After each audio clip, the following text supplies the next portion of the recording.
A lot of us, my background is I came from the MP3 space. I worked at a company called Rio. We made the first MP3 players. Yes. I went there, started a company called iRiver. We did a bunch of MP3 players there. And a lot of the DNA from our company comes from the MP3 side, but a lot of it comes from the internet radio side. A lot of people from our company came from Music Match. Our co-founder founded Music Match.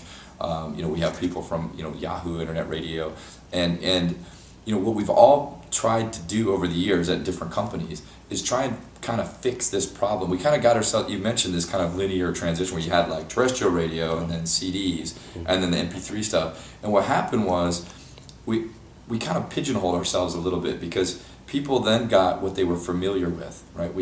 There was a transition there where we had listened to radio, we'd watched MTV, we bought our CDs, and we kind of knew what we liked. And then the MP3s came like, well, I'll just go get those on MP3s.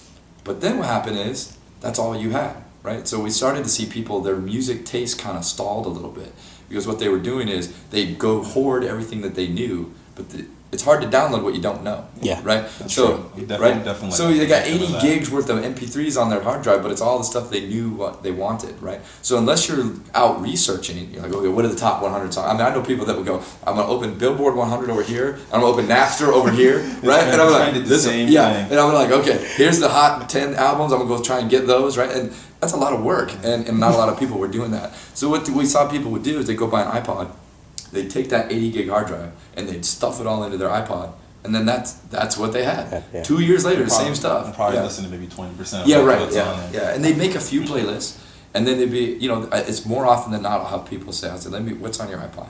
What playlist do you have in there? When did you make that playlist? They're like, oh, last summer. Like last summer, 9 months now, you've been listening to the same playlist, right? You go to the gym and work out to the same 40 songs every time. Every time. Yeah, and so we kind of hit a weird transition there where it kind of stalled the taste a little bit, right? So what we were trying to do is inject that back in without taking it all the way back to where radio is flawed. That's what we were talking about earlier, is that there's parts of radio that are kind of broken. And satellite radio didn't really fix it, they just made more genres. But I still get no input, right? If I turn on their station, if I turn in their hip hop station, I don't like it because this isn't really what I want. I wish it was a little more this and a little less this. And then it's repetitive and I just feel like this isn't doing it for me. But that's where I go and say I need to pick a genre that's close to what I like, and that's what we try and offer, and then let you steer it a little bit, right? Like, oh, okay, yeah, this is an artist or whatever. Like, there's some genres I listen to that there's artists that people always put in. I just never felt like they belonged there, and I was like, it doesn't feel right. That artist, but that's just my taste. If you ask somebody what alternative rock is, you get 10 different answers. Some people are like, oh, that's Kings of Leon, and some people will be like, oh, alternative rock is Pearl Jam, or alternative rock is, somebody, whatever. You get all kinds of answers. Some people will pick like the most mainstream artists ever, and you're like, that's not really all rock. But that's what they think it is, and that's what's important, right? So if you say, we had some people, we kind of did some of these tests where we're like, go make we pick a genre, go make an alternative rock station. And you'd have some people, it's all John Mayer and Dave Matthews, and some people it's all Nirvana and Pearl Jam, and some people it's all, Arcade Fire, and some of these bands, you're like, this is the problem, right? You can't just say play alt rock. People you're not going to get the right thing. Personally, I would think that everybody you name, I would think that would be in that. And it could be, right? And that could be what you want. And some people are like, oh, that's, I don't want to hear these things. So it's important to have the personal input, but I think it's still also important to have that discovery element. As soon as you shut that discovery element down, it doesn't really, you lose it. You don't get that, you don't get that wow factor where one of these days you listen to the radio, some artist comes in there and you're like, hey, this is cool, what is this? And you look and you're like, okay. Maybe you have on the app, you read the bio, you read about it, like, I like this song, this is cool, I'm gonna tell somebody about it. But on your iPod that doesn't happen because you put all the music in there, right? You don't hear an artist you never heard before because you put them in there. Yeah. So we're trying to freshen it up. We try and use, kind of philosophies of radio and try and keep the best parts and leave the bad parts behind as much we can. Take some of the benefits that playlists and MP3s brought in, which is my input, right? This is what I want to hear, but also mix it with, I still want to learn about new stuff. I still want to hear new artists. I don't want to just hear what I listened to in high school or what I listened to in college, right? Yeah. So it's trying to keep it fresh, and so that's where we cover as many smartphones as we can. We brought a lot of new apps out. We did announce ABC Radio partnership this week just so we can try and add some news flavor to music if people want it. But it's an option, right? So you could say, for if I have a music station I listen to, you could go in and say turn on news updates, and every hour we'll come in and say here's what's going on, and then 3 minutes later, 4 minutes later, we go back to your music. That's very nice. So you can turn that on or off, or you could just step into an all news station and just listen to that. Right? So we're trying to add a few more things just so that people get the, people who are used to radio and some of those things are like, oh, well, radio is kind of a live connection to the world. I want to hear what's kind of going on. Some of our stations even have DJs on them, right? We'll come and say, hey, this is so-and-so artist. This is what's going on. They just launched a new album. Would you think you're going to like it and check it out? They're not saying, call in and ring the cowbell and all the stuff that, terrestrial radio does.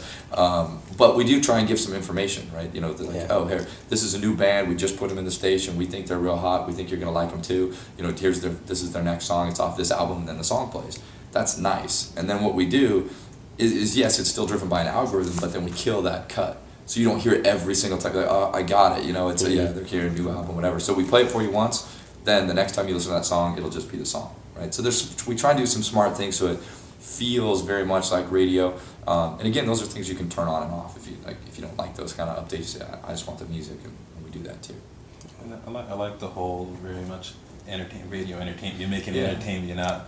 You're not leaving it up to me to decide. I mean, give me the input, but you're entertaining me. I really do like that, because I'm one of the people that totally dipped out of radio the second MP3s came around, because I was just tired of the same songs I'm playing consistently all the time. But at the same time, I lost the ability to kind of discover new artists. The way I discover anything new now is by going on YouTube. That's about the only way I discover something new. It's like YouTube, or I have MTV Jams on, and the video happens to play. And I'll hear it then, and by then the song's probably old by the time the video comes out. But since I don't listen to the radio very consistently, it's almost like I prefer not to, because then it's new and it doesn't get old to me as quickly as some other people, some other songs do. But hearing something like Slacker radio, I'm probably more interested in now than I was beforehand. Internet radio, like I looked at Pandora, second it said internet and it said radio on it, I was like, I'm not interested in it at all. But now I'm hearing how really Slacker works. It's probably something I'm definitely gonna try. I really think you'd like it, and that's a lot of the things. It's sometimes you can't really force a category to change. We usually refer to ourselves as personal radio instead of internet radio.